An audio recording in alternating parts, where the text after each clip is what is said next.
You are listening to the Promise of Place podcast, the official podcast of Avenue CDC. We're here to explore ideas, stories, solutions for shaping housing, affordability, and community development in Houston. Each episode is going to bring practical guidance, expert interviews, and real conversations with community partners who help make our mission thrive. At Avenue, our mission is to help. It's simple. It's strengthening neighborhoods, create opportunities, and expanding access to safe, affordable housing for every family. I'm your host, Michael Carpenter. Thanks for joining us. Let's go ahead and jump into today's conversation. And so we have the wonderful, amazing Nora Guerra with Guild Mortgage. Yes. She flew in from California to this episode, and I'm super excited because we honestly had a little mini podcast in the green room waiting. And so I know we're gonna have a great conversation. And so we're gonna dive into the housing landscape today. Yeah. We're gonna talk about affordability, challenges, industries, the kind of most pressing issues, and then solutions, right? Yeah. We don't want to talk about all the bad things. What are the ways that we can get out there and help people and serve the community? And then we're talking about some emerging microtrends that you're seeing. So Yeah. as you fly all over the country speaking, helping people, we're going to talk about things that you're seeing. So before we jump in, why don't you just introduce yourself, tell the people who you are, what you're about, and and then we'll get into it. Awesome. Thank you so much for having me, Michael. My name is Nora Guerra. I am Senior Vice President of Community Lending at Guild Mortgage. I've been in the housing industry for over 25 years, and a lot of my work really took off when I joined Freddie Mac about 8 years ago. I worked on national housing initiatives that really help develop communities across the country. I get to say things like I've traveled all 50 states. I worked with some of the best housing organizations to really advance homeownership. I'm an award-winning keynote speaker. One of the big awards that is near and dear to my heart is the Freddie Mac CEO Award. It's really tough to get noticed for that because my colleagues do such a great job. But a lot of my initiatives were so successful. I also was recognized by the National Association of Mortgage Brokers in America as their Partner of the Year. And that's just among, a lot of these big awards. I received an award from the Latino Diversity Journal, top 100 Latinos in the country. But I have to tell you, all of that is awesome. But the real awards are when I help get people into homes. Yeah, I love that. As you guys can hear, Nora is a badass. She has done it all. She has put herself in position to really help a lot of people. So I'm excited for the value you're going to bring to us today on the pod. So let's kind of go to the beginning. What originally drew you into the housing industry? What kind of started the journey? It's so interesting. Michael and I had a mini podcast before we even started talking, and I told him, I'm such a driven individual, but what's behind that? Sometimes you need to know. There's so many people out there wanting to help you on your homeownership journey. Some of them are going to help you get through the entire process and get you to the winning side. What happened in their story? And I have to tell you, I have quite an impactful story. When I was 15 years old, I had come home from high school and my mom handed me the phone. I was the oldest English speaker in my home, and my mom told me, translate. The bank is on the phone. Something's going on with our mortgage. And I remember being concerned when I spoke to that banker. Basically, all mortgage jargon. He was telling me we were losing our home to foreclosure. Unfortunately, at the time, due to a very sad divorce, my mom and dad were getting divorced. We were about to lose our home, and I remember just looking at my brother, my sister, and my mom, and really feeling that motivation to advocate for them. So I started asking a lot of questions, and what I was doing is I was negotiating an exit strategy for my family. I was able to fundraise or negotiate $7,400 to get us an apartment, to help us move out. And I remember that night, crying in my bedroom and telling my mom, no family should go through this. And I remember kind of being a little angry and saying, when I grow up, I'm gonna help families stay in their homes. 25 years later, I have worked on foreclosure programs, housing policy. I've worked on initiatives that have really taken that affordability challenge and created so many solutions. And I really have felt that every single morning I want to answer prayers in housing. Yeah, that's amazing. A little bit of my story, I grew up going to family members who own their homes, right? And so I remember from a young age, my grandparents owned their homes, my aunt and uncles owned their homes. My nuclear family rented until I was about in 6th or 7th grade, and then my parents bought a house, renovated it. So home ownership was just a part of the landscape of what I thought was normal, right? And it wasn't until college that I realized, okay, not everyone has the kind of family financial foundation that I have, and we didn't have a lot of money, right? Yeah. My dad was a pastor on a teacher's salary, right? I mean, we were not like wealthy at all, but I think we had a strong foundation, and our whole family did, right? And so you think about the impact of that, the swell of that, right? It's impacting me, my siblings, and so just the financial stability it's given us, I'm just really passionate about that. Me too. And it all starts with that kind of having that pillar in the ground. And so that's something that I want more families to have. And it just starts with the first person. I don't know who the first person was to have a home in my family, but whoever that first person was started a trickle effect that impacted everyone. And so I think that's so important, and I've been able to have multiple houses in my lifetime. And so I just think the impact of what I see in that, even just being able to do something hard, right? Yes. Being able to get through. I mean, I think I love about your story is, I'm sure this foreclosure process, it didn't end after that phone call. No, right? yeah, I'm sure exactly. it was months and probably even years of just really hard decisions, sacrifices to get to where you had to go. And so I think that's really impactful. And so when you think about housing affordability, like what does that look like in today's market? I know that's a buzzword right now. What does affordability even mean? Are we talking about a particular amount of money you're paying on a mortgage? Are we talking about just a general term? Like how would you describe it? Let's go back to 2020. According to HAR, Houston Association of Realtors, there has been an increase of up to 30% of home prices here in Houston. Yeah.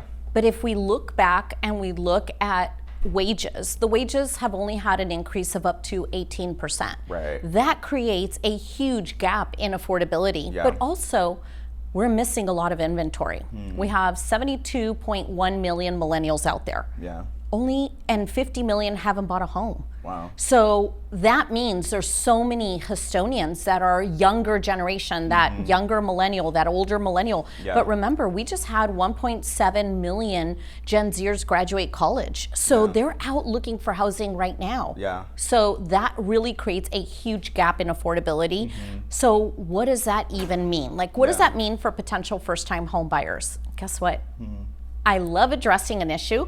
I always have a million solutions. Today we're going to talk about all the solutions I have come up with, because I have to tell you, I have traveled 26 states this year alone.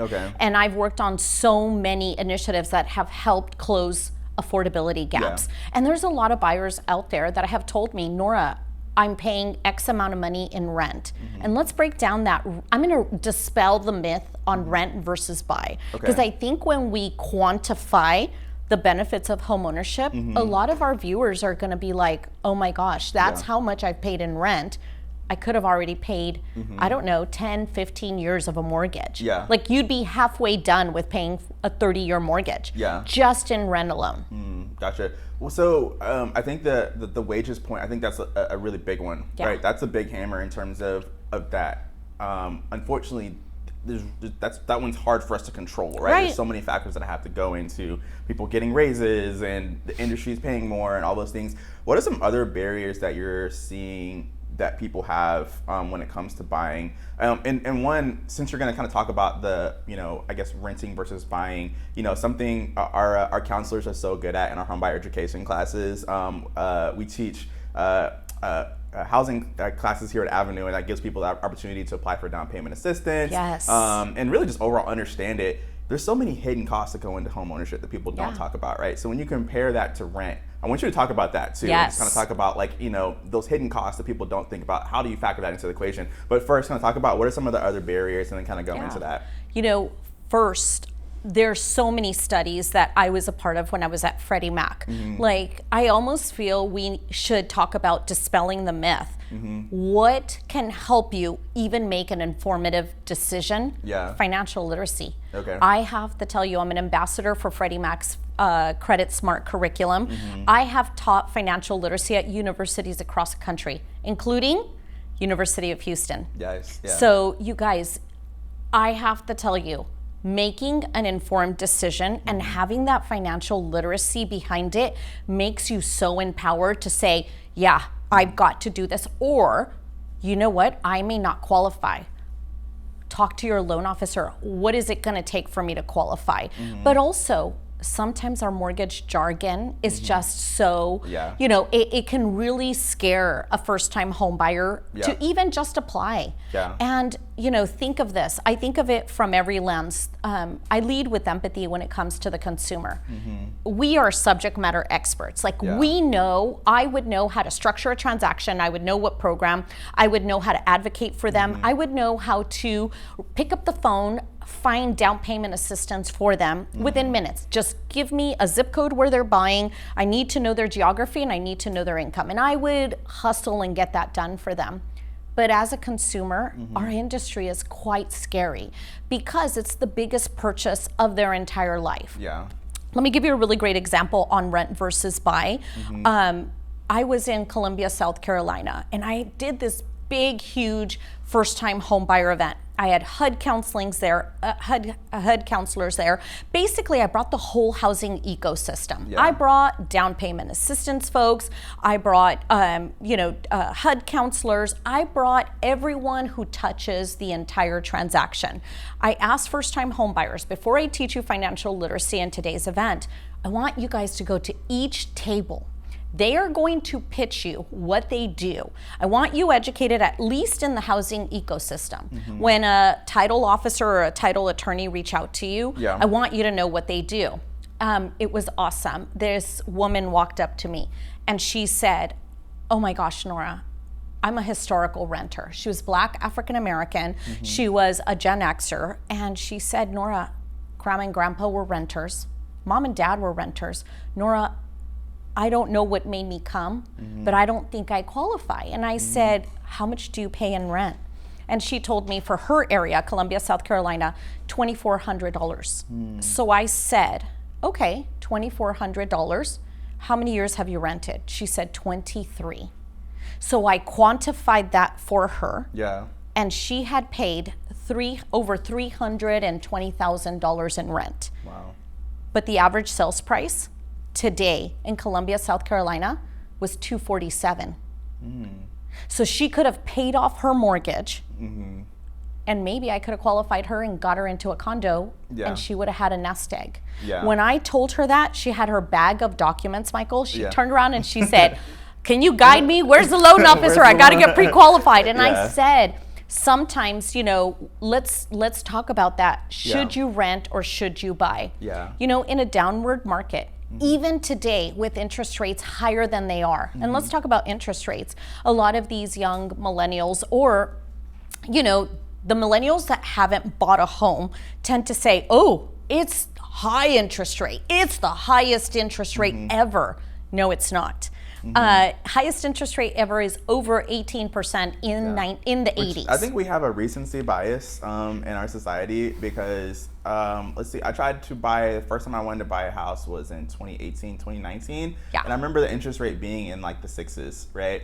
And then, you know, fast forward a couple years later and now they were in the 2s and 3s. And so I think there's a recency bias. And if you weren't looking for a house before the pandemic and before, you know, we had the low interest rates, you won't even have had the context for, I think, where things are at. So I think the two biggest things I've heard you say so far is obviously just the ability to just, you know, increase wages, right? Or just have the ways that you need to be able to purchase a house. And then two, just the education to know what's out there. Oh, absolutely. Right? And I think the education piece is where I think we have control over that, right? Like I said before, the wages, that's a lot of times it's kind of out of our hands in terms of public partners, private partners, like how can we help in that? But the education, we can help.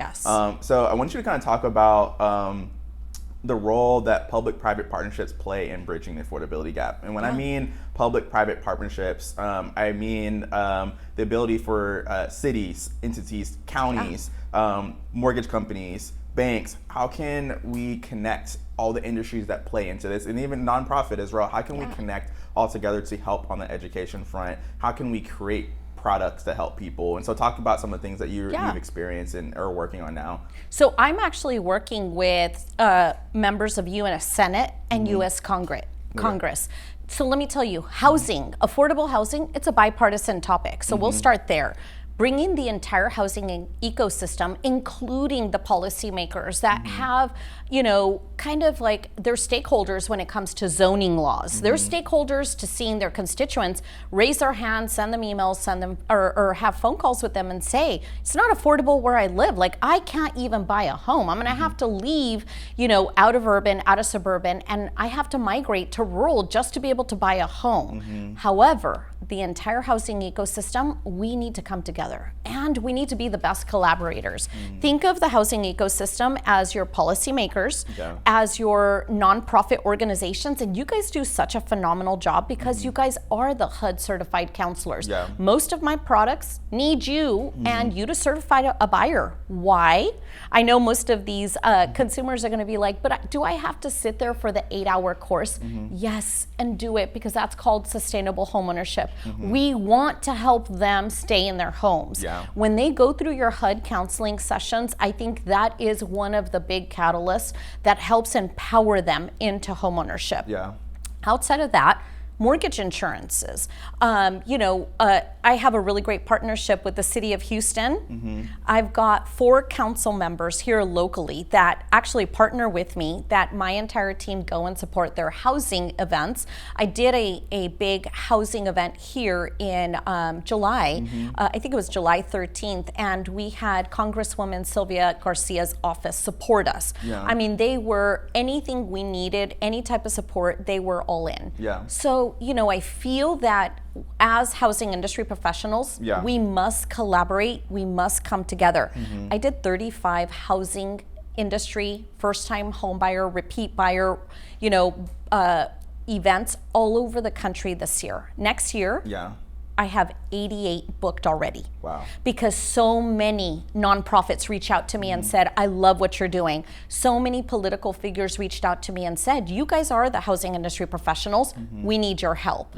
And that's what it takes, Michael, for us to be great partners together. I love that. And with that in mind, you guys are also going to partner with us for HomeFest. Yes, we are. So really excited about HomeFest. It'll be a similar style event where we're bringing all the resources, people that a prospective homeowner, a current homeowner would need to be able to continue in their home, whether that's insurance, mortgage, all the things that you need, handyman, realtor, like everything, right? And I think what I love about the way we do HomeFest is it's a community event, and I think it's something that people generally want to attend, right? It's not like just a bunch of information getting thrown at you. It's an opportunity for you to bring your kids out, have a good time, get some food, meet great people, network, just be outside, right? Thankfully here in Texas, we can pretty much be outside 9-10 months out of the year. And so we have that ability. I know you're from California, so you guys I know, I was like, that humidity starting in June. Relate, sorry. Oh my gosh, you guys. However, no, anything for housing, so I will be here for sure. And so, talk about why those are so important. I mean, you kind of touched on it a little bit, but just kind of expound on, particularly in kind of the environment you're in, why is it important for nonprofits and groups to kind of create more opportunities for people to get that education? Synergy. I love that you mentioned right now, the whole family can come out. When it comes to our diverse communities, it takes the whole family to make the decision to purchase a home. I think you're on to something huge, bringing and collaborating with other like-minded individuals who are so passionate, just like us. All we ever talk about is, what is it going to take to get that buyer into a home? I feel that sometimes my job is really to help create generational wealth through homeownership, but to sell the benefits of homeownership. And I could only do that in lending. We need Michael's help with his HUD counseling agencies, with his amazing organization that brings communities together. What's interesting is I always think of, as you mentioned when we opened the series, being a homeowner brings a community together. It really feels stable. When we lost our home and we were renters, I kept saying things to my mom is, how much do we need to save to become a homeowner? Because I felt my whole childhood being a homeowner was stability. And that's what we want to do. How would you describe wealth? I think a lot of times when we think of wealth, what comes to mind is like the wealthy families and the American lineage, right? And that's, trust funds and the thing. And so, I don't know that the average American has that kind of wealth, right? Right. Even if it's in their home, right? Yeah. So how would you explain wealth to somebody in a way that makes it make sense for them and makes it worth the investment when it may not be, oh, that we have $2 million of equity in our house. Maybe it might be 50, maybe it might be 20, maybe it might be 100. How do you quantify that and make that, help understand the value of that? Yeah, to make it digestible, especially that topic, think of this. Homes are at the highest housing appreciation. They are at the historical levels. The way that I look at housing appreciation, it's a double-edged sword. It's gonna be so hard for you to get into the home because you've got to qualify. But like you said earlier, but Nora, maybe one person can't qualify. Okay, well, let's actually play the capitalist game. We're gonna need 1, 2, 3, 4 buyers on the transaction. But hang on, I'm a Latina. That sounds familiar. That's how me and my minority demographic got into housing. But do you think someone picked up the phone and said, hey, you guys, let's create a microtrend. Let's get 5 of you on a transaction so that you can buy a home. And then let's refinance you at historical levels 3 years later and get the next family that qualified on the mortgage into their home. And then let's refi them 2 years later. And that's really generational wealth. But let's go to historical wealth real quick. White non-minority housing, owners of homes for so many prior generations have been transferring their homeownership wealth to the following generation. So there's years and lineage of transfer of wealth. But let's go back to my potential first-time home buyer in South Carolina who said to me, grandma and grandpa are renters, mom and dad are renters, I'm the first. So what can we do as the first to build generational wealth? Put this home into the right estate planning, transfer it to your children, help grow that wealth. And from there, I have to tell you, I'm the perfect example of this. I mentioned my childhood home, we were foreclosed on. Thank goodness we were able to buy my mom a home. She has an amazing, gorgeous home now with probably over $2 million of equity built into it because we bought at the bottom of the market and that home has been appreciating at historical levels. But also, that area was regentrified. It became a desired neighborhood. But guess what? That generational wealth is going to pass to us. But I also have now so much equity. And I'm going to do something called, there's a new microtrend I want you guys to follow, and there's $32 trillion worth of equity built in the housing industry right now. It's owned by boomers and Gen Xers, very young Gen Xers, by the way. But we're going to do a transfer of wealth to our younger millennial children and our Gen X children. When I'm ready for my kids to graduate college, I'm gonna help them get into housing. I'm gonna transfer some of my equity to them in a home. And that's how you can transfer wealth, and it's called living wealth. So you're transferring equity while I'm still alive, but I'm going to help my kids get into housing. Something to that effect. Or as soon as rates go down, I'm great to refinance. Now, one thing that I think we need to dispel the myth on is taking that higher interest rate right now.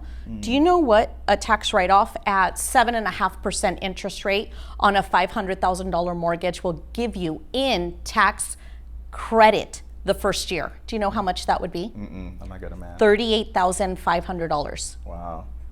But if we do a 3% loan, so if you do 3% down on a $500,000 transaction, that's $15,000 out of pocket you just put into the home.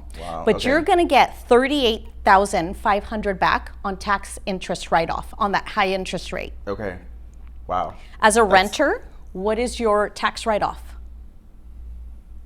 Zero. Zero. You get nothing. But as an owner, all of that mortgage interest for that first year, you're going to get it back. There's your ROI. Why do I want to buy a home at high interest? Because you're going to get a huge tax write-off that you've never had when you were a renter. That's so good. So I think microtrend number one that you've mentioned is buying groups buying a house as a family. In groups. And I've actually started to see that. I mean, in Houston, particular neighborhoods, we're seeing older homes that have maybe an ADU or a garage apartment. Oh, yeah. And I've seen multi-generational family living happening where, maybe grandma and grandpa live in the ADU, or, a college graduate lives there and gets to save money. So those are unique ways that I'm like, okay, yeah, maybe that's not the thing that maybe people envision, but that's creative ways that you could do it, right? Absolutely. Buying properties, brother and sister, or like whatever. I mean, just family units buying it. Two, it sounds like being able to leverage maybe equity in another property that's in the family. Is there anything else that we're missing in terms of micro trends that you're seeing happening, or maybe not happening in Houston, but across the nation? I know you're flying all over the nation. Are you seeing any other cities or states that are doing some things that are really innovative that you think we could do here? Yes. Yeah. I have a program in Detroit with Tobias Harris. He's an NBA basketball player. Okay. He has the Tobias Harris Charitable Fund. We have a 40% shared equity program through one of our partners, our investors, Homium. So we give a first-time home buyer 40% shared equity, and they don't have to repay the second. There is no payment on the second, but when they're ready to sell the home or refinance, which they can also, if they're refinanced, they can subordinate that second. So it doesn't mean they have to pay it off, but it's at no payment on the second, which is different from other shared equity programs. Other shared equity programs out there, they do require you to pay it back. You got to pay it back. Well, you not just pay it back, you have to make monthly payments on that second. This program is different because you don't have to make payments on that second monthly or yearly. You do have to pay off that second, but it's at whatever the home is worth at the time. Okay, and so go back to the beginning of that. So that 40%. Yeah, 40% shared goes equity. Toward a down payment? Yes. Okay, gotcha. Okay, so no mortgage insurance. Tobias's nonprofit. Yeah. Okay, and they would give you 40% for your down payment on your house. Yes. That's technically a second lien position on the first mortgage, right? So you get a mortgage from Guild Mortgage. Yes. Only Guild Mortgage. I'm the only one who carries that program now. And then Tobias and his folks are going to give you 40% for your down payment. So technically those are two loans to some degree. However, the second loan or the second down payment, you don't have to pay back. Well, you do have to pay it back, but you're not going to make a monthly mortgage payment on it. Okay, gotcha. Yes. Okay, got it. So it's just kind of built into it's tacked onto the mortgage. Yeah, tacked onto the mortgage. Okay, gotcha. Exactly. Okay, but Michael, think of this. So many families we have just funded from, I had an event July 27th in Detroit. The need was so great, we pre-qualified 21 families that day. And it was with that program, and it was families that had gone, to other banks or other mortgage lenders that said you don't qualify. But because of that 40% shared equity, they qualified because there was no mortgage insurance on the transaction, and the payment was so much lower. Okay. So I think we need to think outside the box, but one more thing I will always plug in, I love down payment assistance programs. Okay. We need to be subject matter experts on layering 1, 2, 3 down payment assistance programs so that we can help consumers get into housing. Yeah. So I always say, if you're gonna work with a lender that knows. City of Houston has a phenomenal program here, and they work with us, and I think that's an underutilized program, especially if you're willing to buy within those zip codes. Okay. And one more thing, I always say, send an email or a phone call to your local senator or your member of Congress and talk to them about the area median income limits. Yeah. They're really low out here.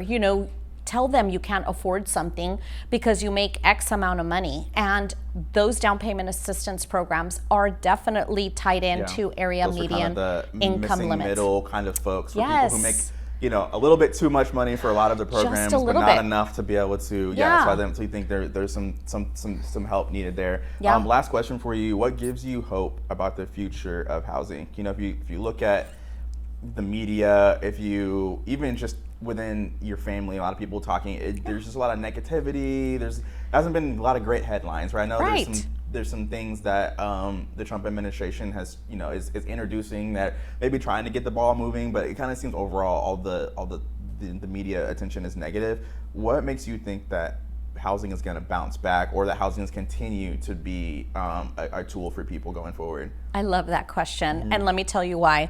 as an industry keynote speaker, my colleagues usually only talk about the challenges over and over and over and over. Yeah. I address the challenges. I only come in with solutions. So let me tell you, there are so many solutions out there. If I think of, Houston, you're a resilient community. You're a diverse community. Housing, we're gonna need housing regardless, no matter where we're at, in the country. It is a need. It is a need that needs to be fulfilled. Do we have rent control? No. So at some point, rent is going to be unaffordable versus buying. And that gives me so much hope, because if I continue to do great work, if we partner with great organizations like yours, we will help so many families get into homes. Yeah. My organization, my CEO just published, we've helped so many families this year. It was a historical number for us in a downward market where the headlines continue to say no one's buying homes. Yes, they are. And my former, employer, Freddie Mac, is buying millions and millions of loans here in Houston every single month. So we need to know there is hope.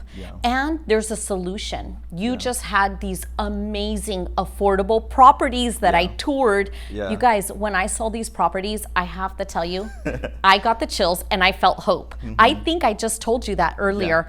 Amazing, gorgeous, affordable properties. And I told him, Michael, these were built so beautiful with such great high standards.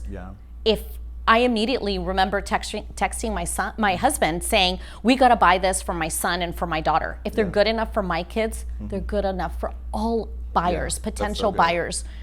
So we got to look at properties. And I think of the realtor space. There's so many realtors that absolutely care, that want to help buyers. They partner with aggressive lenders like us. I have this menu of affordable programs. It's called The Promise of Home. And I have to tell you, I have over 15 purchase products ready to help each buyer. And I tell loan officers, if they don't qualify on the first program, go down the list. I want you to try until there is nothing left, and then let's add a second buyer, let's add a third buyer. And it's that type of aggressive financing that's gonna help. I love that.